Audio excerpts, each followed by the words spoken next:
Bienvenidos, bienvenidas. Arrancamos Horizonte Sur Global, el programa de noticias internacionales de la pantalla de Barricada TV. Como todos los fines de semana, acá estamos presentes hablando un poco de lo que está pasando en el mundo. Y hoy tenemos un programa muy interesante. Vamos a estar hablando con Suhail Asad. Él es un periodista argentino que vive hace muchos años en Asia Occidental. En este momento está en Irán y con él queremos hablar de la reciente firma de los acuerdos entre la República Islámica de Irán y Estados Unidos. Pero antes les queremos hacer una invitación. Sí, bueno, como siempre les pedimos agradecerles que estén ahí mirándonos, dándonos su apoyo. No se olviden de ponerle like a esta publicación, de suscribirse a nuestro canal y de dejarnos comentarios. Todo eso ayuda para que podamos llevar el algoritmo que siempre te tira para abajo, pero ayudarlo a que nos sume. Y también pedirles que se sumen a la comunidad BTV si quieren hacer un aporte monetario. Va a estar apareciendo en pantalla exactamente ahora el código QR, lo escanean con su celular y ahí pueden hacer el aporte que ustedes quieran o suscribirse a alguna de las opciones que les damos. Bueno, hecha la invitación, entonces arrancamos este programa, como adelantábamos recién. Esta semana Irán y Estados Unidos firmaron un memorándum de entendimiento con 14 puntos que, bueno, un poco a nuestro entender, representan logros militares y diplomáticos de Teherán, mientras expone cierta fragilidad, ¿no?, de Washington y del presidente Donald Trump y su incapacidad, además, de sostener la hegemonía en esa parte del mundo, ¿no? Sí, esta fase del conflicto, de esta guerra, había empezado el 28 de febrero de este mismo año con los ataques que lanzaron tanto el presidente de Estados Unidos, Donald Trump, así como el primer ministro de Israel, Benjamín Netanyahu, ataques contra Irán. Veamos lo que decía en aquel entonces Donald Trump, hace casi 4 meses, como para que después podamos evaluar el memorando que se firmó, ¿no? La diferencia entre lo que quería Trump y lo que se termina consiguiendo por estos días. The United States military is undertaking a massive and ongoing operation to prevent this very wicked, radical dictatorship from threatening America and our core national security interests. We are going to destroy their missiles and raise their missile industry to the ground. It will be totally, again, obliterated. We're going to annihilate their Navy. We're going to ensure that the region's terrorist proxies can no longer destabilize the region or the world and attack our forces and no longer use their IEDs or roadside bombs, as they are sometimes called, to so gravely wound and kill thousands and thousands of people, including many Americans. Bueno, esto decía Donald Trump cuando arrancó esta escalada militar, ¿no? Vamos a destruir todo, dijo Trump. Tenía algunas metas claras, ¿no?, que queremos dejar sentadas en esta mesa el día de hoy. Algunas dichas y algunas no dichas. Por un lado, creemos que, el hecho de mostrar fuerza, ¿no?, y el control regional por parte de Estados Unidos y también de Israel y reafirmar su hegemonía en esta zona del mundo. Por otro lado, también, y esto es algo que remarcó Donald Trump, debilitar al gobierno iraní, ¿no? Buscar un desgaste interno que vimos también en las protestas que se fueron dando en este país a principios de este año para facilitar un cambio de gobierno allí, frenar. Otro de los objetivos, frenar el programa nuclear iraní, imponer límites justamente al enriquecimiento de uranio y condicionar la capacidad tecnológica de Irán, que nunca fue una amenaza, ¿no?, para el mundo. Por otro lado, neutralizar al llamado eje de la resistencia, desarticular de alguna manera esas alianzas de Teherán con Hezbollah, con Siria, con Irak, con Yemen. Por otro lado, también destacamos ese interés por proteger los intereses económicos de Estados Unidos y de Israel en esa parte del mundo. Y acá estamos pensando fundamentalmente en el libre tránsito de petróleo y de gas por el estrecho de Hormuz, ¿no?, clave para el mercado global. Aprovechar también esta guerra para su capital político interno, ¿no? Usar la guerra como una herramienta justamente para reforzar su imagen como un líder fuerte frente a su electorado, y hoy lo necesita más que nunca, ¿no? Sí. Y por último queremos mencionar el hecho de el intento de debilitar a China, ¿no? Golpear a Irán también significaba, de alguna manera, afectar a uno de sus principales socios energéticos y estratégicos, como es China, y buscar también, por supuesto, limitar la influencia de este país en esa zona del mundo. Sí, a esto queríamos sumarle también los mensajes que Donald Trump fue publicando en su red social. Ahí tenemos uno de ellos en pantalla, donde vamos a hablar solo una parte, ¿no? Pero él decía: no habrá acuerdo con Irán excepto la rendición incondicional, ¿no? Estos eran los objetivos que se había trazado Donald Trump. En otro de sus posteos en esta red social también habló de que iba a hacer morir a toda una civilización, ¿no? Bueno, después lo matizaba, decía: no quiero que esto pase, pero podría ocurrir, ¿no? Esos son los mensajes que lanza el presidente Donald Trump en este contexto de la guerra con Irán, y tenían un objetivo bastante claro, que era potenciar, ¿no?, las movilizaciones que se estaban dando desde febrero de este año, las movilizaciones internas en Irán, buscando de esa manera sacar al gobierno que hoy todavía persiste y poner en su lugar a gente que responda a los intereses de los Estados Unidos. Sí, sin embargo, después de 4 meses vemos que las cosas son muy distintas a lo que buscaba Donald Trump y su aliado Benjamin Netanyahu, ¿no? Este memorándum de entendimiento entre los dos países contempla 14 puntos, como decíamos al principio, pero queremos destacar 4, y ya vamos a profundizar mucho más con nuestro invitado del día de hoy. Pero por un lado, está sentadas las bases para un cese inmediato y permanente, y así lo dice el acuerdo, de las operaciones militares en todos los frentes, incluido el Líbano, ¿no? Algo que es inaceptable hasta el día de hoy para Israel. Por otro lado, la reapertura del estrecho de Hormuz con control iraní y también con control del sultanato de Omán, algo que además ya sucedía previo justamente a los ataques ilegales de Estados Unidos y de Israel, el levantamiento del bloqueo económico y las presiones, sobre todo sobre el petróleo, impuestas a Teherán por parte de Estados Unidos, así como la liberación de todos los fondos y los activos que tenía bloqueados Irán por parte de este país.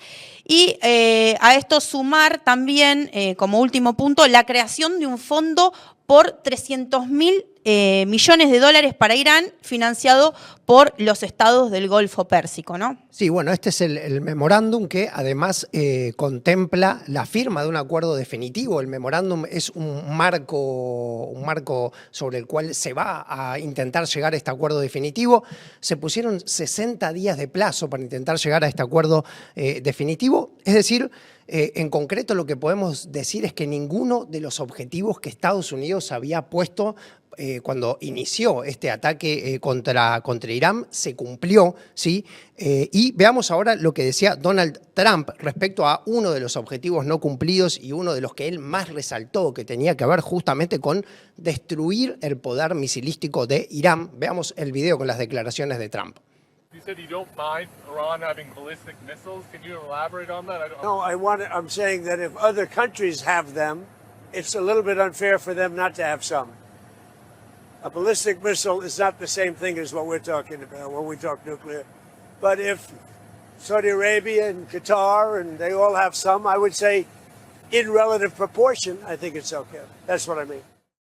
Bueno, recula un poco Trump, ¿no? Ahí con sus declaraciones. No está tan mal que Irán tenga misiles. No está tan mal. Tiene todo el mundo tiene misiles. Bueno, ahí podemos decir que Irán no solo resistió, ¿no?, sino que al final terminó imponiendo condiciones justamente en este memorándum, y a los Estados Unidos. Este país tuvo que firmar el acuerdo desde una posición de debilidad completa, ¿no? Es decir, firma porque no pudo sostener la guerra y tampoco pudo imponer sus condiciones. Entonces, podemos pensar, ¿no, Juan, en un fracaso doble, ¿no? Un fracaso militar y también geopolítico. Sí, Trump venía hablando de su victoria desde el primer día con los ataques que lanzaron allá por el 28 de febrero. Dijo que esa guerra no iba a durar más de 6 semanas. Bueno, nada que ver con lo que termina pasando.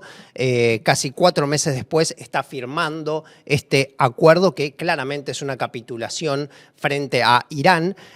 Ahora bien, y esto es... Mira, se lo ve triste en la foto que tenés atrás. Sí, no, la verdad que me da ganas de llorar, pobrecito.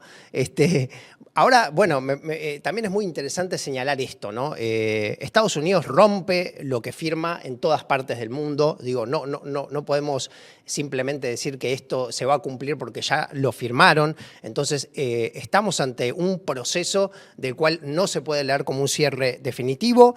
La desconfianza, además, que la están planteando las autoridades de Irán, digo, no están saliendo a hablar libremente y a festejar este acuerdo, y eso tiene mucho sentido porque Estados Unidos mete la mano en Irán desde 1979, ¿no? Tras la revolución islámica, viven los iraníes este hostigamiento permanente por parte de los Estados Unidos.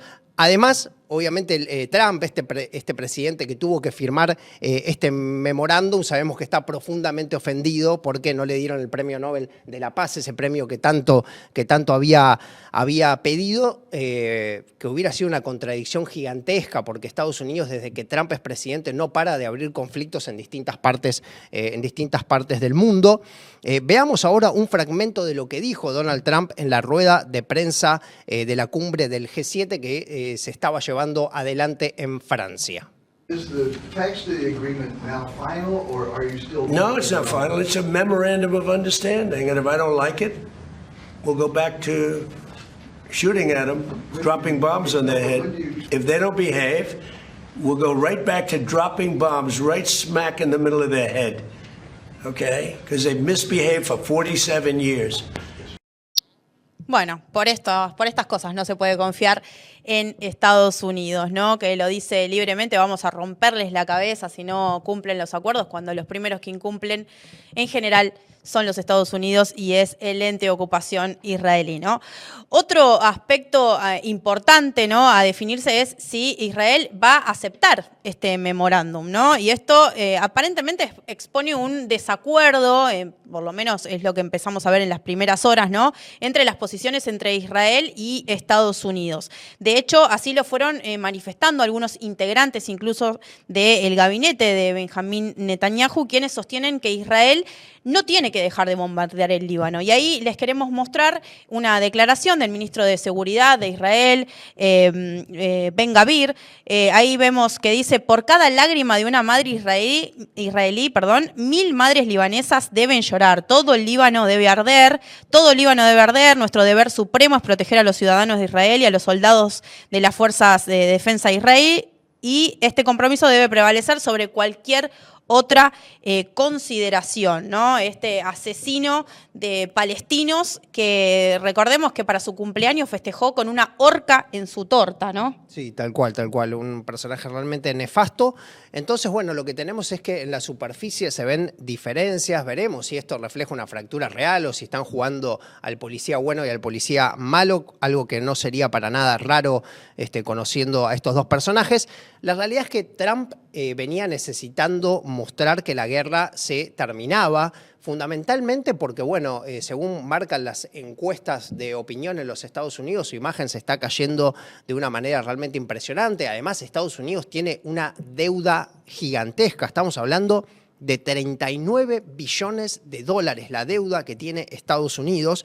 Y otro dato sumamente importante es que en noviembre hay elecciones de medio término allí en los Estados Unidos y Trump está ante la posibilidad de perder el control del Congreso, algo que claramente sería un desastre para su administración.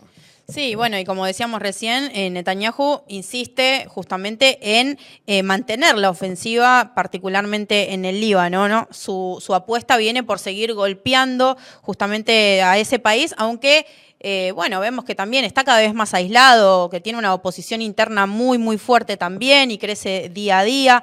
Llega a elecciones de octubre también en Israel con un doble frente judicial. Recordemos que está acusado de corrupción en su propio país y además está señalado por crímenes de guerra en la arena internacional, ¿no? Entonces, cuestionado afuera, cuestionado adentro de su propio país y con la justicia pisándole los talones. Esta es la situación actual de Benjamín Netanyahu. Bueno, vamos a conversar sobre este acuerdo entre Irán y Estados Unidos con Suhail Assad. Él, bueno, es periodista, él está en este momento en Irán, es hijo de libaneses, es argentino, es un periodista argentino, hijo de libaneses. Y bueno, en principio saludarte, Sujail, agradecerte por tu tiempo con Barricada TV, con Horizonte Sur Global, este programa de noticias internacionales. Y en principio preguntarte, bueno, ¿cuál es tu lectura, ¿no? Tu primera lectura sobre este acuerdo, ¿cómo definirías este memorando? ¿Qué tal, Luciana? ¿Cómo estás? Saludo para vos, para Juan, para toda la gente de Barricada TV y bueno, más que un placer estar con ustedes. Mira, el memorando yo creo que hay que tener en cuenta el contexto. El contexto desde la visión iraní es un contexto de guerra, o sea, en ningún momento se cree que este memorando va a crear paz porque no existe voluntad de paz por parte de los Estados Unidos y mucho menos por parte de Israel, es lo que estamos viendo. Por parte de Israel, bueno, ningún cese del fuego jamás fue como cese de fuego interpretado por la parte israelí. O sea, constantemente continuaron los bombardeos, las agresiones, los asesinatos selectivos. Entonces, es un memorando. Es un aviso para decir, bueno, vamos a sentarnos a ver qué hacemos. Pero en la interna iraní se lo interpreta como una estrategia más de la guerra. Sabemos muy bien que cuando hablamos de guerra estamos hablando de un conflicto que si no se soluciona el conflicto, la violencia va a continuar. Digo, el problema no es si uno dispara o no dispara o si otro se defiende o no. El problema es cuáles son las voluntades. Las voluntades, bueno, Norteamérica que quiso hacer de esta zona una gran base militar, poniendo sus bases en todo el Golfo Pérsico, intentando imponer su voluntad política por la fuerza, amenazando, bueno, como el matón de un barrio y como un mafioso que simplemente entiende las cosas desde la fuerza. Entonces, bueno, ¿qué es el memorando? El memorando es un descanso del guerrero, por un lado. Por otro lado, es seguir probando a ver qué quiere esta gente, porque Irán no tiene nada que hacer acá. O sea, Irán está viviendo en su país, viene una agresión extranjera de la nada, en medio de negociaciones anteriores. De repente empiezan con la destrucción de infraestructura civil, la matanza de 168 niñas en una escuela, el asesinato del líder. Entonces, Irán, ¿qué tiene que hacer? Tiene que salir a defenderse. Entonces, no hay guerra, hay defensa por parte de Irán y hay agresión por parte de los Estados Unidos e Israel. Con respecto al memorando, bueno, yo creo que de alguna forma establece muy claro un nuevo paradigma para Irán en la zona. O sea, un Irán que se la creía muy débil, un Irán que se la creía susceptible a cualquier tipo de revuelta popular y que era muy fácil derrocar a lo que ellos llaman el régimen de los ayatollah y que supuestamente iban a acabar con su ciencia, su tecnología y sus instalaciones nucleares, por otro lado con su capacidad misilística. En fin, yo te doy un ejercicio para que hagas vos, Luciana, y Juan y nuestra gente, empiecen a ver los Twitter de Trump desde el primer día de la guerra hasta ahora y te vas a dar cuenta lo que significa el memorando. O sea, estás hablando con un personaje que tiene grandes problemas psiquiátricos, que no tiene ni idea de lo que se debe hacer en una postura como esta, no tiene ni idea de cómo calcular el verdadero poderío de la República Islámica de Irán, no tiene ni idea cómo administrar las relaciones con Netanyahu y con Israel.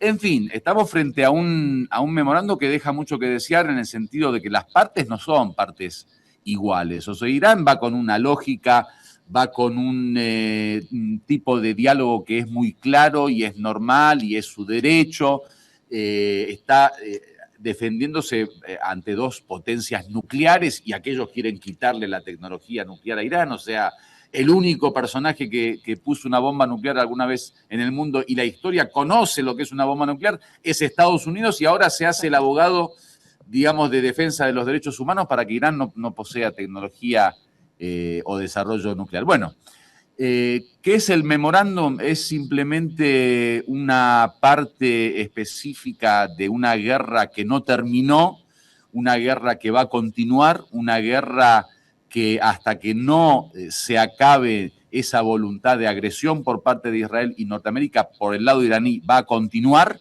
porque esa es la lógica iraní, siempre y cuando estén agrediendo, siempre y cuando estén ocupando, saldremos a defendernos y apoyaremos a los pueblos de alrededor, como el tema del Líbano, de Palestina, de Yemen, etcétera, etcétera. Una guerra además que no comenzó el 28 de febrero, ¿no? Contra Irán. Mira, Luciana, decime qué guerra comenzó Irán durante los últimos 200 años de su historia. Y si querés te digo yo quién comenzó guerras múltiples en todo el mundo desde hace un siglo o más. Está claro para nosotros, Luciana, quién es el agresor, quién es el que vive de la guerra, quién es el que vive del comercio de las armas, quién es el que anda amenazando todo el día. Olvidémonos de Irán ahora. Vamos a América Latina, o sea, decime quién es el que amenaza, el que es un peligro, que es un desafío de seguridad constantemente, tiene a los cubanos atemorizados, ya empezó a hablar del próximo desafío para México, en su momento Groenlandia. O sea, está claro, ¿no? ¿Quién es el malo de la película? En ese sentido, bueno, hablábamos recién y vos nos contabas un poco de la subestimación que hizo Estados Unidos respecto de Irán y quería preguntarte por dónde te parece que pasaron fundamentalmente la potencialidad de Irán en esta defensa desde el 28 de febrero. ¿Dónde crees que estuvo su fundamental éxito en esta etapa? Mira, Juan, yo no hablo de poderío militar porque obviamente la República Islámica de Irán frente a monstruos como Israel y Estados Unidos es muy débil. O sea, no estamos hablando de una capacidad misilística o militar para acabar con Israel o Estados Unidos. Hay un punto de debilidad claro y es que Irán no es una gran potencia militar. Yo creo que el punto fuerte de Irán, su fortaleza, su potencialidad está en la capacidad que tiene Irán en una guerra híbrida y compuesta por un tablero muy complejo, de no permitir que el enemigo haga lo que quiera, de no permitir que el enemigo cumpla con sus objetivos. ¿Qué quiero decir? Norteamérica puso como misión acabar con el régimen de la República Islámica. Bueno, pasaron más de 100 días y el régimen, lo que ellos llaman el régimen, el gobierno sigue, el Estado sigue, la estructura política sigue un líder, sigue un presidente, siguen los ministros, siguen los poderes. Supuestamente el plan era hacerlo a través de un levantamiento popular, revuelta popular, ¿sí? Incitar al pueblo a que se levante. El pueblo, al contrario, hace 4 meses está en las calles todos los días apoyando incondicionalmente al gobierno. Entonces, la fuerza de Irán es no permitir que el enemigo cumpla con sus objetivos, que esa es la filosofía de la guerra, porque vos sabés muy bien que la destrucción y la guerra o la agresión o la ocupación no es más que un preliminar para lograr objetivos políticos, económicos, geopolíticos. Y bueno, los objetivos no se cumplieron. Entonces, yo no sé lo que hace Irán, pero es un escenario complejo, diplomáticamente, con sus alianzas, con su relación con China y Rusia, con sus alianzas con los pueblos de alrededor y las resistencias, los movimientos de resistencia como el Yemen, con la presión económica a través del estrecho de Hormuz y con parte de su poderío militar, que también no hay que subestimarlo, hizo algo militarmente, por lo menos en materia de defensa.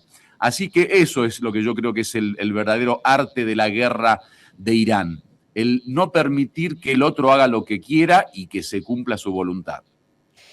Mientras tanto, hay muchas críticas, ¿no?, al interior, incluso de Estados Unidos, a partir del inicio de estos ataques ilegales proporcionados desde Estados Unidos y, por supuesto, con Israel siempre como aliado. Queremos compartir con vos, Suhail, 2 testimonios. Uno es el de Joe Kent, que ahí ya lo vemos en pantalla. Él era, porque dimitió justamente por la guerra con Irán, director de antiterrorismo en Estados Unidos durante la etapa de Trump, ¿no? En estos últimos meses fue que dimitió y bueno, él ahí lo que plantea es que para que el memorándum se mantenga y resulte en una paz duradera, dice, debemos restringir la ayuda de Israel de inmediato y dejar claro que no los defendemos de Irán si opta por contraatacar en respuesta a los ataques de Israel en el Líbano. Israel no ha respondido a nuestras demandas verbales y escritas. Eso no va a cambiar a menos que lo cambiemos tomando medidas. Israel reclama soberanía y continúa amenazando nuestro acuerdo de paz, pero depende de nosotros para rescatarlos. Eso está calculado. Y también queremos ver un video del senador demócrata Chris Murphy. Vamos a verlo. All of this was predictable. All of this was predictable. I've listened to my hardline colleagues argue that the only way to stop Iran from getting a nuclear weapon or to destroy their missiles is to go to war with Iran. Well, we went to war with Iran for 100 days. And on the backside of it, they still have their nuclear program, they still have their missiles, they still have their drones. It didn't work. And most of us knew it wasn't going to work. Most of us said that if you go to war with Iran, we will end up in a worse position. And here we are in a fundamentally worse position. The entire scope of this agreement basically boils down to a multi-billion-dollar payment to Iran so that Iran opens the Strait of Hormuz. Bueno, ahí entonces veíamos dos testimonios, ¿no? Uno, por un lado, de un exfuncionario republicano, recién el de un senador demócrata. ¿Qué pensás, no, sobre estas críticas? ¿En qué situación crees que queda Estados Unidos y su capacidad para sostener justamente su hegemonía en la región? Mira, el tema interno de Estados Unidos es muy complejo, primero porque en relación con su, digamos, alianza, amistad, no sé, padrinado, no sé cómo llamarlo, con Israel. Sabés que Israel no es el Israel geográfico. Israel es un lobby sionista internacional con una presencia muy profunda en los Estados Unidos y una influencia económica y política muy, muy importante. Entonces, viste, yo el tema de la relación entre Estados Unidos e Israel, yo no creo que esta gente en algún momento vaya a afectar su relación por cuestiones que tienen que ver con la presión interna o por el Congreso o por algún tipo de cuestión que se dé en la interna norteamericana. Israel no lo permite porque su lobby es muy, muy poderoso. Entonces, yo creo que hay que entender a los Estados Unidos y su relación con Israel desde la interna norteamericana y no de la relación bilateral entre dos países. O sea, sabemos muy bien que acá el tema no es Netanyahu y Trump, ni Israel y Estados Unidos, sino es un lobby sionista impresionante incrustado en el medio de Washington que maneja parlamentarios, medios de comunicación, banca, comercio internacional, relaciones diplomáticas, y se compró a un montón de personajes durante toda la historia que hoy gobiernan el país. Entonces, yo creo que hay que verlo desde ahí. Así que lo que pueda decir un ministro, lo que pueda responder Trump, o lo que pueda decir algún otro personaje, a mí mucho no me significa, porque uno en geopolítica tiene que ver la estructura, ¿no? O sea, estructuralmente lo que ocurre, no la coyuntura. Y lo que estamos viendo es coyuntura. Eso por un lado. Por otro lado, obviamente lo que ocurrió en todo este tiempo sí está relacionado con un declive, no de Trump y su gobierno, ni por esto de las internas, sino un declive del imperio como estructura en general, o sea, ya sea en la interna norteamericana, ya sea en su relación con Israel y ya sea como presencia aquí en la zona. Vos date cuenta que durante muchísimos años estuvo construyendo un imperio militar en la zona alrededor de Irán, que iba desde bases en los países, las monarquías del Golfo Pérsico, hasta Turquía, hasta Irak, y con toda su presencia real en toda esta zona, a tal punto que se daban el lujo de decir vamos a crear un nuevo Medio Oriente, vamos a borrar del mapa una civilización, etcétera, etcétera. Entonces, hoy se encuentra totalmente debilitado, o sea, le salió mal el plan al muchacho. Entonces, ahí estamos claros. Ahora, ¿cómo va a continuar? Yo creo que conocer lo que va a venir, bueno, si lo leemos desde la historia, o sea, cómo históricamente interactuaron, bueno, las agresiones van a continuar. Lo que no puede hacer de forma directa tira al perro rabioso de Israel para que lo haga él. Lo que no puede hacer Israel adentro del Líbano, en Beirut, se lo va a tirar a Ahmad al-Shara, por ejemplo, el presidente de Siria, para que meta sus takfiríes y que destruya o que imponga una guerra civil en la interna libanesa. Y si no, se apoderará de algunos políticos libaneses o de algunos militares libaneses para hacer una guerra civil. en fin, ellos se manejan con varias alternativas, varias posibilidades para debilitar al otro. Lo que sí está claro es que ellos viven de la agresión, viven de la guerra, de la destrucción, entonces esto continúa. Ahora, ¿todo eso le va a afectar a Trump? Sí, obviamente le va a afectar porque al fin y al cabo tampoco es una dictadura que uno pueda decidir sin ningún tipo de presión de un lado o de otro. Presión va a haber. Yo en lo personal creo que va a haber una presión civil importante porque todo esto al fin y al cabo en algún momento va a cobrar la factura. Las guerras no son gratuitas, la pérdida de militares no son gratuitas, la pérdida de estructura armamentística no son gratuitas. La guerra, vos date cuenta que en esto del enfrentamiento entre Irán y Norteamérica, el otro pone $100 millones para armar un avioncito y con $30.000, $40.000, $50.000 Irán lo destruye. O sea, hay que pensarla. Y como ellos tienen un pensamiento económico de la política, de la seguridad, de la defensa, al fin y al cabo en algún momento les va a afectar negativamente. Nos interesaba consultarte también, ya que estás ahí en Irán y que cuesta que llegue en los medios hegemónicos fundamentalmente desde ya, conocer la situación interna, que nos cuentes un poco cómo afectó durante todo este tiempo lo que tiene que ver, bueno, obviamente con el conflicto, con el bloqueo que se está viviendo allá en la economía nacional, bueno, cómo eso afectó en la vida cotidiana de los iraníes y las iraníes. Mira, Juan, acá hay mucha presión económica, no hay que negarlo. Yo, para ser justo, tengo que hablar lo positivo y lo negativo. En la interna iraní se vive una crisis económica muy profunda. O sea, estamos experimentando una inflación impresionante, estamos experimentando momentos de dificultad para el común de la gente. Se le hace difícil al iraní el vivir día a día. Se notó el golpe económico que significó esta última guerra. Pero para serte sincero, o sea, tampoco hay que echarle la culpa al gobierno o al Estado. O sea, sabemos muy bien que acá hay bloqueo, embargos, sanciones, agresión. Imagínate que ahora lo que está pidiendo Irán solamente para el pago que le hacen para la, ¿cómo le llaman? Cuando agreden que tenés que pagarle, me olvidé el nombre en español. No me sale tampoco. Para recuperar lo que se perdió en la guerra, la compensación. Está pidiendo ahora como primer pago 300.000 millones de dólares. O sea, nos estamos hablando de algo, hubo un golpe duro, ¿entendés? A nivel de infraestructura. Además, vos date cuenta que la agresión fue una agresión a la economía, ¿viste? Lo primero que destruyeron fueron la banca, fueron la industria, fue el tema de la medicina, de la farmacia, industria farmacéutica, o sea, el enemigo sabe de qué forma hacerte un knockout. Entonces, para ser justo, ¿problemas económicos hay? Sí, un montón. La verdad que un montón. Estamos viviendo con mucha dificultad, con mucha presión. Ahora, ¿la culpa es de Irán? La verdad que no. Parte de la culpa puede ser, debe haber debilidad de administración también. No sé si no saben administrar las crisis, no sé cuál puede ser el punto de debilidad y eso lo acepto y no tengo problema de reconocerlo. Pero te puedo decir que la causa principal de un 80-90% de lo que se está viviendo en Irán es el enemigo y lo que está haciendo, digamos. Cuando hablamos de sanciones y embargo, Juan, no estamos hablando de, bueno, me cerraron la canilla 2 minutos.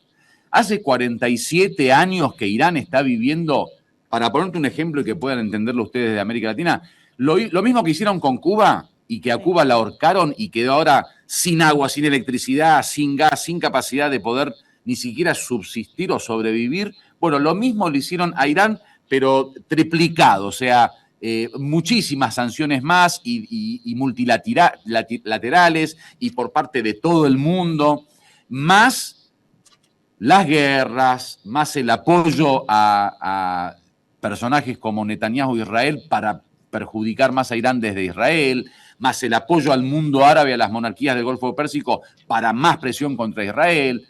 Entonces, yo creo que la verdad lo manejó bien Irán, que esos 47 años de sanciones y vos seguís prendiendo la televisión y seguís duchándote con agua caliente y seguís cargando nafta y andando en tu auto y seguís yendo a un hotel y a un restaurante y a un supermercado. O sea, la verdad que si querés que yo te diga lo que uno siente, no sentís que es un país bajo embargo. No sentís que es un país bajo sanciones y bloqueo. Sí sentís que hay problemas económicos. La verdad está cara la vida. Entonces, eso yo creo que es lo más justo que yo puedo decirte para poder entender la interna iraní en materia de economía. Ahora, uno de los objetivos de estos ataques ilegales, en parte era que Israel y Estados Unidos sigan hegemonizando esa región, ¿no? Asia Occidental, y pareciera, hasta el momento por lo menos, que le salió el tiro por la culata. Te quiero preguntar, en ese caso, ¿vos qué pensás del rol de Irán en esa zona, en Asia Occidental? Mira, yo te puedo decir por mi experiencia de haber vivido en Irán acá durante casi 30 años y por conocer también un poco el tema de Estados Unidos, porque bueno, viví en Argentina toda mi vida, hasta los 20 años, y obviamente nosotros como latinoamericanos conocemos también lo que es Estados Unidos, y además viví unos años en el Líbano, así que también conozco un poco la política de Israel a nivel seguridad, a nivel guerra, a nivel agresión. Yo te podría decir que Irán es el gran salvador de la zona en general, o sea, vos imaginate un Líbano sin resistencia, hoy sería más o menos Gaza, ¿sí? Si hablamos de la voluntad israelí. Vos date cuenta, Estados Unidos quiso acabar con todos estos movimientos de resistencia desde el comienzo, desde Hamas, pasando por Hezbollah, pasando por Hashd al-Shaabi en Irak, pasando por Ansarullah y los Hussein en Yemen. En su momento quiso acabar con el gobierno de Bashar al-Assad en Siria. ¿Quién fue que no permitió que esa voluntad de comerse y tragarse a la zona se dé? Irán. Por eso Irán es quien apoyó a la resistencia palestina, es quien apoyó a la resistencia libanesa, es quien apoyó al gobierno de Bashar al-Assad en su momento cuando querían derrocarlo, y quien apoyó al Hashd al-Shaabi en Irak y Ansarullah en el Yemen. Entonces yo creo que Irán es una pieza fundamental, digo, es el salvador de la zona. Si hablamos desde el punto de vista de la defensa de los pueblos y salir a defenderte ante una agresión extranjera.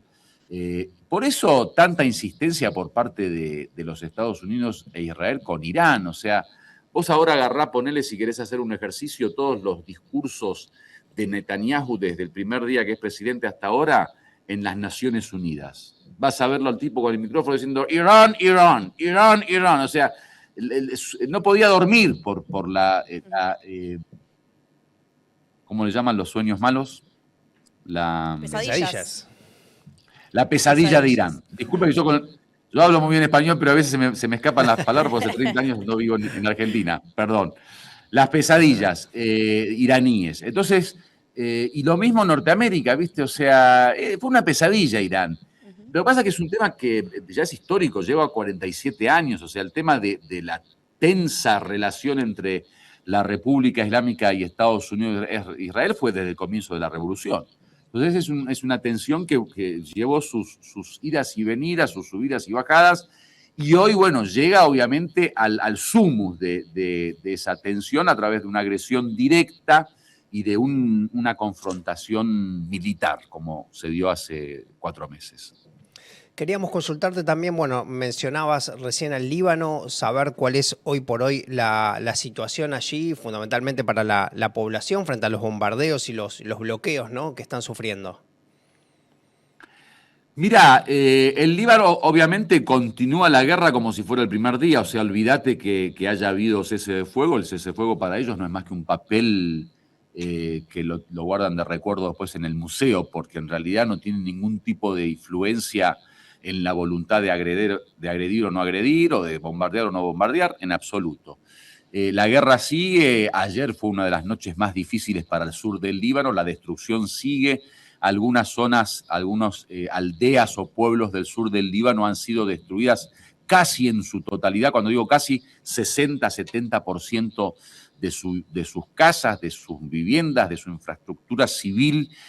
Más de 1.200.000 libaneses desplazados en toda la geografía libanesa, con muchos problemas de toda índole humanitaria, con problemas económicos, problemas laborales, problemas en el estudio, problemas con el Internet, con la luz, con los servicios.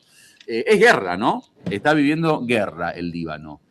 Hasta ahora las zonas que supuestamente con esto del cese de fuego tendrían que nuevamente los desplazados regresar, no regresaron, todavía permanecen en los lugares de desplazamiento.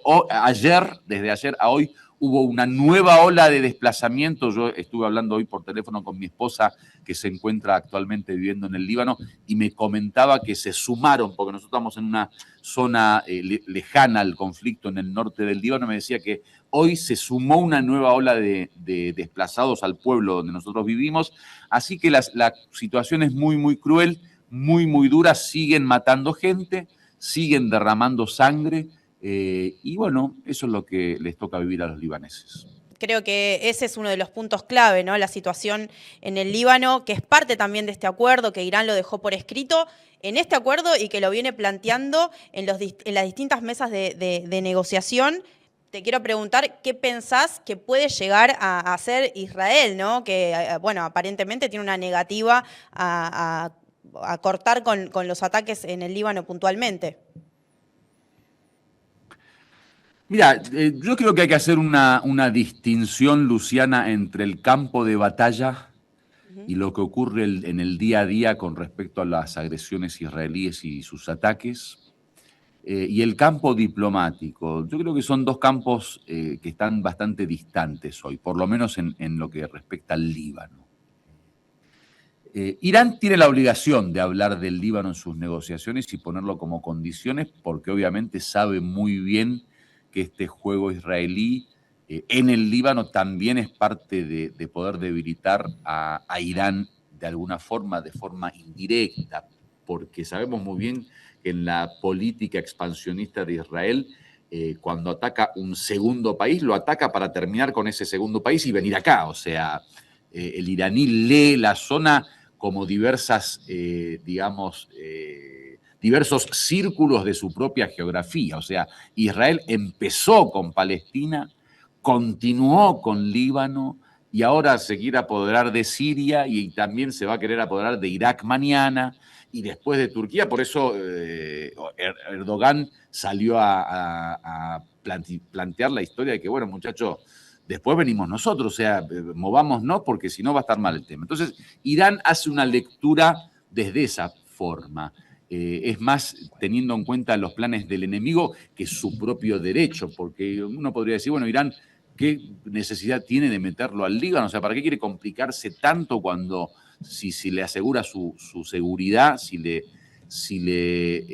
digamos, protegen su seguridad, ¿cuál es el problema? Pero no, Irán ve el tema de seguridad no desde los límites geográficos, sino desde la estrategia del enemigo. La estrategia del enemigo le da lo mismo la seguridad de Teherán que la de Bagdad, la de Damasco o la de Beirut. ¿Por qué? Porque quiere comerse todo, quiere apoderarse de todo y dominarlo todo. Entonces, Irán tiene esa visión en materia de seguridad. Le da lo mismo Beirut que Teherán, porque sabe que Beirut para el enemigo es Teherán también. Ahora, en el campo diplomático es lo que hace Irán. En el campo de batalla, bueno, Irán sigue apoyando a la resistencia, sigue apoyando al Partido de Dios, apoyará con logística, con estrategia, con táctica, con dinero, con economía. Yo no sé, el apoyo es incondicional. Entonces yo creo que Irán se mueve en esos dos campos con respecto al Líbano. En los papeles pone al Líbano como parte de la condición de negociar y en el campo de batalla dice, muchachos, bueno, si no agreden, no se defiendan, pero en cuanto agredan, ahí tienen armas, ahí tienen experiencia, ahí tienen estrategia y es lo que hace Irán desde hace más de 40 años, desde el año 82, cuando Israel ocupó oficialmente el Líbano. Nos hablabas recién de esa percepción que tienen internacionalmente de Irán, puntualmente Estados Unidos, Israel, como una pesadilla, pero bueno, eso se extiende en algunos casos a otros países, apalancado obviamente, ¿no?, por la hegemonía mediática. Lo que te quería preguntar era si crees que en el marco de lo que fue esta última etapa del conflicto, lo que se vio, ¿no?, los ataques ilegales de Estados Unidos e Israel, si crees que cambió en algo esa percepción. Mira, yo lo que creo es que había unos cálculos ¿Vos me decís la percepción de los norteamericanos o la percepción de acá? La percepción en general, te diría. Sí, sobre todo creo que apuntado a la comunidad internacional, ¿no? Esta idea de este enemigo que pareciera que no tiene límites, o por lo menos así lo presenta Estados Unidos e Israel, ¿no? Sí, yo creo que en materia de opinión pública especialmente y en materia de lo que la gente ahora empieza a descubrir, yo creo que se abre la puerta a una nueva etapa, un nuevo paradigma en materia de agresión, de defensa, de seguridad, de guerras. Yo creo que lo que ocurrió ahora con esta última guerra es que, bueno, muchos de aquellos que creían que Norteamérica era su gran Superman, como las monarquías árabes del Golfo Pérsico, que se enorgullecían de tener bases norteamericanas en su geografía, que bueno, ahora llegaron los defensores de la humanidad frente al peligro iraní, un peligro iraní que nunca lo vimos en ningún lado, porque el mundo está rodeado de bases norteamericanas por todos lados y no hay ni un pequeño barquito, ni una lanchita chiquitita iraní en ninguna parte del mundo, qué sé yo.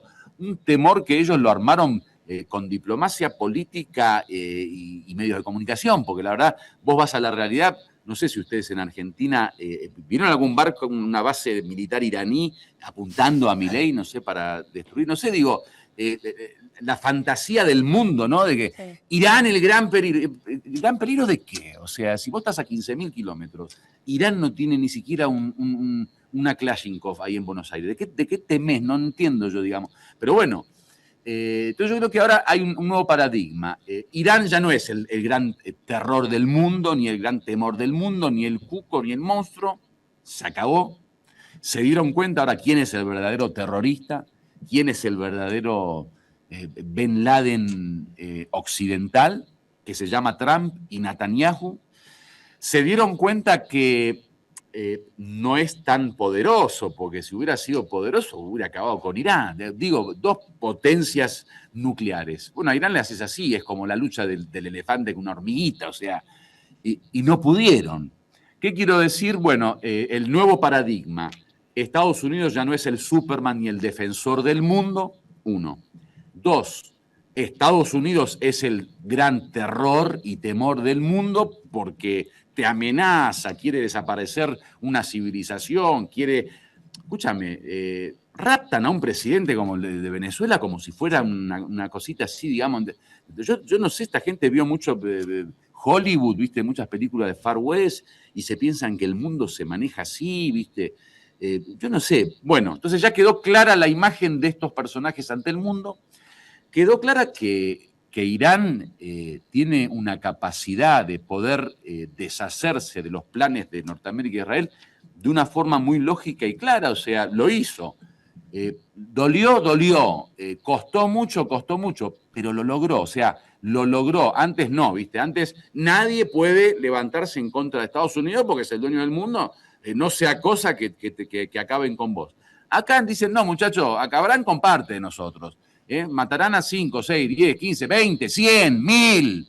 Pero el tema no es así, ¿viste? De no hacer nada. Y lo otro yo creo que tiene que ver con una lección que Irán dio a la zona. O sea, ya creo que ahora las monarquías árabes del Golfo Pérsico tienen que replantearse mucho de eso de la estrategia o el sistema de defensa, ¿no?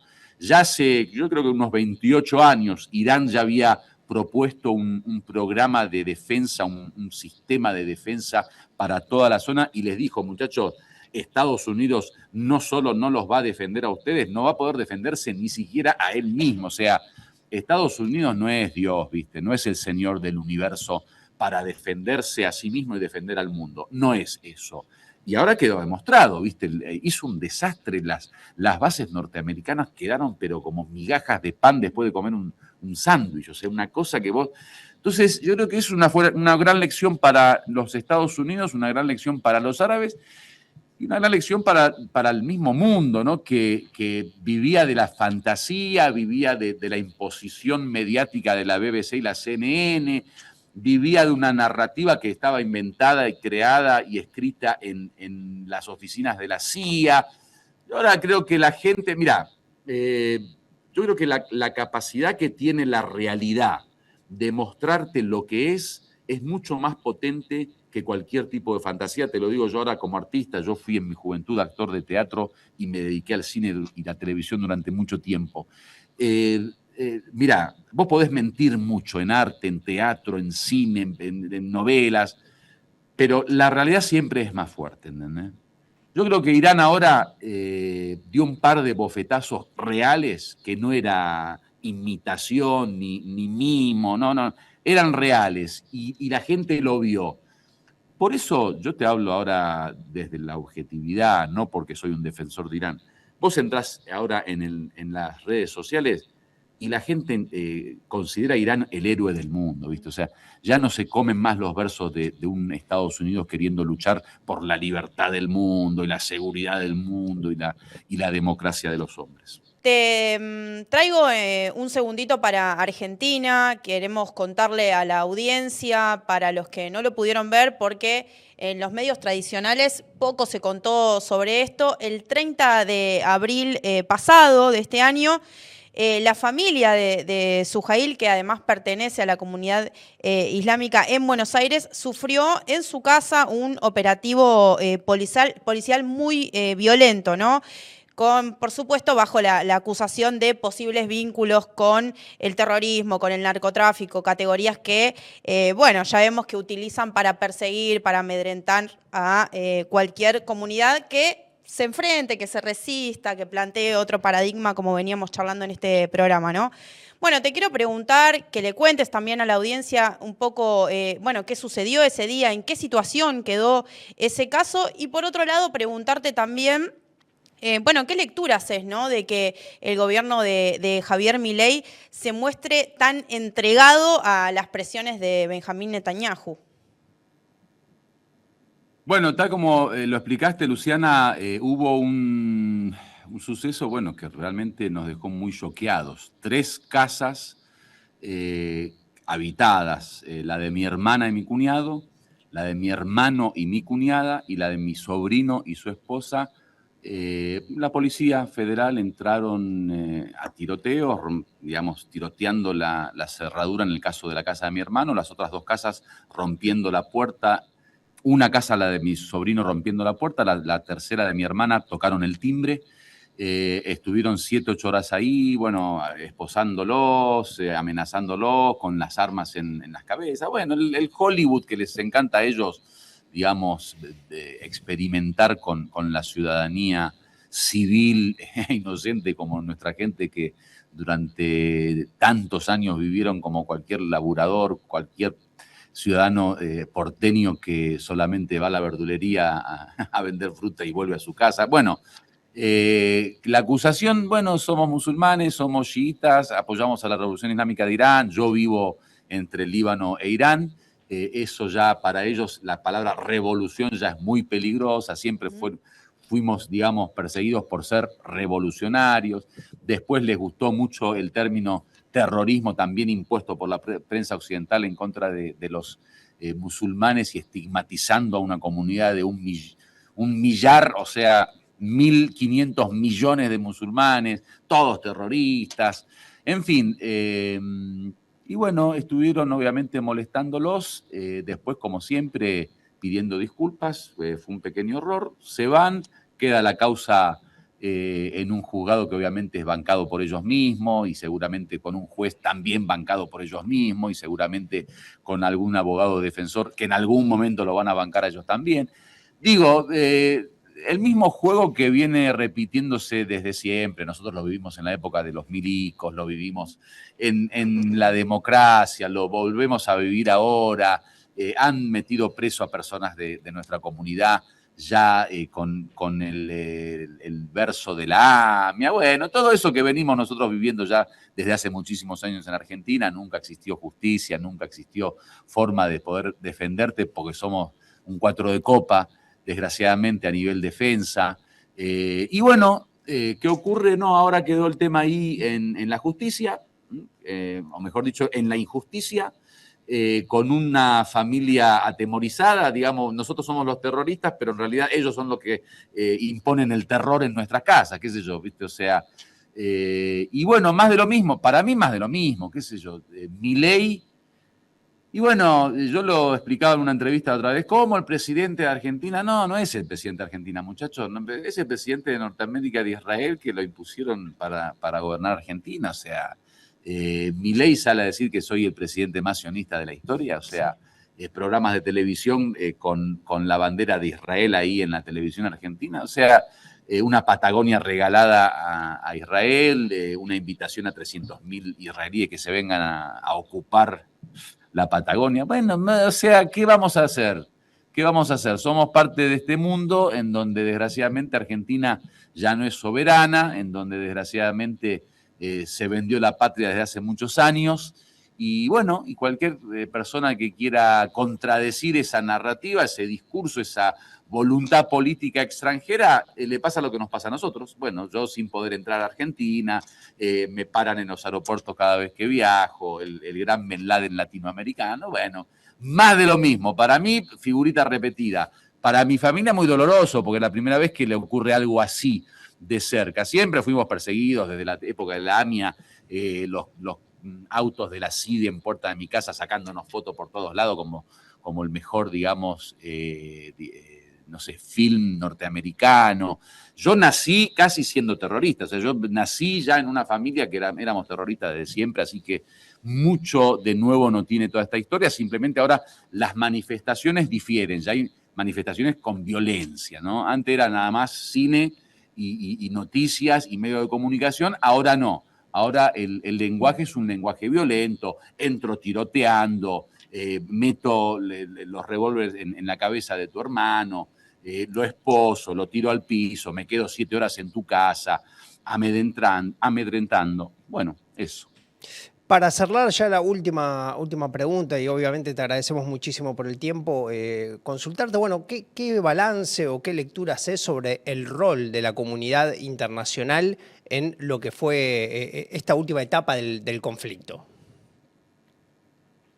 Mira, comunidad internacional, yo digo que no nos llevemos tanto por los títulos porque mucho de internacional no existe hoy en esto de la comunidad internacional. Digo, hay voluntades de un par que son impuestas a las naciones del mundo. Entonces, comunidad internacional, si hablamos desde la estructura política o de la estructura, digamos, de manejo del mundo, no hay un mundo internacional. Hay 5 tipos que quieren manejar el mundo y bueno, lo imponen y tienen a sus súbditos, como el caso de Milei, que simplemente es un ejecutor de la voluntad de otro, o sea, ya sea Netanyahu o Trump o quien sea.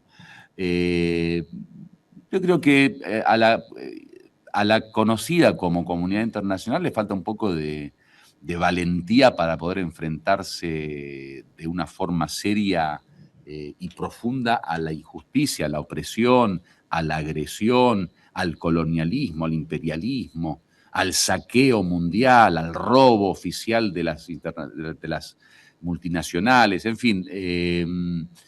Como discurso, bueno, puede ser que hay un discurso un poco más positivo, un poco más revolucionario, qué sé yo, un discurso de lucha.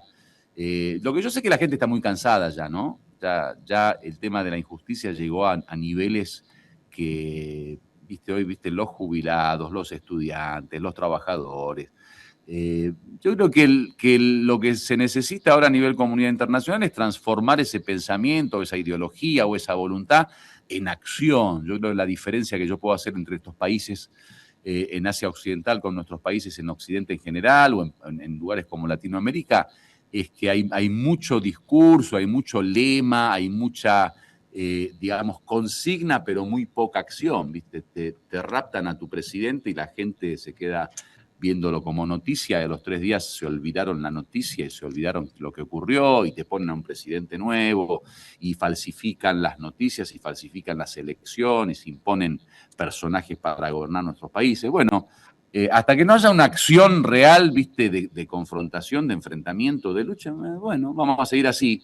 Revolución light, ¿no? Revolución en lema, muy lindos los lemas, pero bueno, los lemas no reforman, no transforman.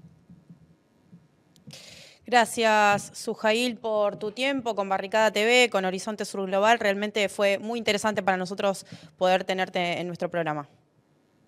Gracias a vos, Luciana. Abrazo para vos, para Juan, para Barricada y para todos tus seguidores. Muchas gracias. Bueno, realmente muy interesante el programa de hoy, cosas que no encuentran haciendo zapping en la grilla seguramente de la televisión digital, del cable en nuestro país. Bueno, para nosotros es un gusto poder tener estos entrevistados, estas entrevistadas. Creo que, Juan, este acuerdo y esta situación que está sucediendo hoy en Asia Occidental no solo tiene un peso militar y un peso económico, lo que termina quedando, ¿no?, como parte de este memorándum y de este acuerdo.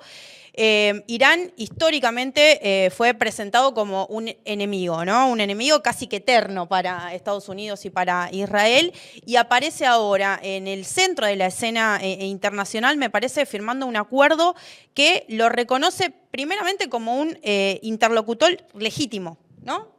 Y eso para Estados Unidos debe ser un golpe durísimo. Y creo que también esto es un triunfo simbólico, ¿no? Obliga de alguna manera a Washington, a Donald Trump, a sentarse en esa mesa de negociación y aceptar que no puede dictar unilateralmente las reglas. Y eso, bueno, viene a cambiar un poco el paradigma, incluso esta pasividad de la que recién hablaba Suhail, de cómo estamos viendo la reacción, ¿no?, de los gobiernos y de los pueblos del mundo ante este atropello constante de Estados Unidos, no solo en esa zona, sino, bueno, lo vimos aquí en el Caribe, lo vemos acá en Argentina, cuando pretenden, y lo vemos ya ejecutándolo, ¿no?, llevándose nuestros recursos. Entonces, bueno, ahí hay una evidencia de que esa hegemonía, me parece, de Estados Unidos ya no se sostiene como tal, ¿no? Y después me parece, como último punto, y te paso la palabra, Juan, me parece impresionante las imágenes que vimos, ¿no?, durante estos meses del pueblo iraní, ¿no?, saliendo a las calles durante los ataques, incluso durante bombardeos, plantándose a decir, bueno, este es un país soberano. Acá se hace lo que deciden las iraníes y los iraníes, acá hay autodeterminación del pueblo, hay un pueblo que defiende sus recursos y esto, bueno, parece que es una gran enseñanza no solo para la región de Asia Occidental, sino para todos los pueblos del sur global también, ¿no? Sí, absolutamente, creo que es el dato fundamental que nos llevamos de esta entrevista, me parece, observar esa resistencia del pueblo iraní. Me parece muy interesante, me quedo acá con uno de los textuales que dijo nuestro invitado, que es que el arte de la guerra en Irán es no permitir que otro país le haga lo que quiera. ¿No? Me parece que en ese plantarse y en ese decir basta está sin duda alguna el gran activo y el gran logro que tuvo hasta este momento Irán. También me parece muy interesante que se tome todo con pinzas, ¿no? Me parece muy interesante que sabemos que no hay que creer la palabra del imperio, sabemos que hay que estar siempre atentos, y en ese sentido creo que la entrevista fue muy reveladora en ese sentido. Bueno, para entender que esa es la postura que ellos están asumiendo, ¿no? Totalmente. Bueno, si les parece, nos volvemos a encontrar el próximo sábado, 11 de la mañana, en el 32.1 de la televisión digital abierta, Capital Federal, Ciudad Autónoma de Buenos Aires, y también parte del conurbano bonaerense. Y bueno, por supuesto, como siempre, los invitamos a dejarnos sus comentarios, sus reflexiones también en este programa, en nuestro canal de YouTube.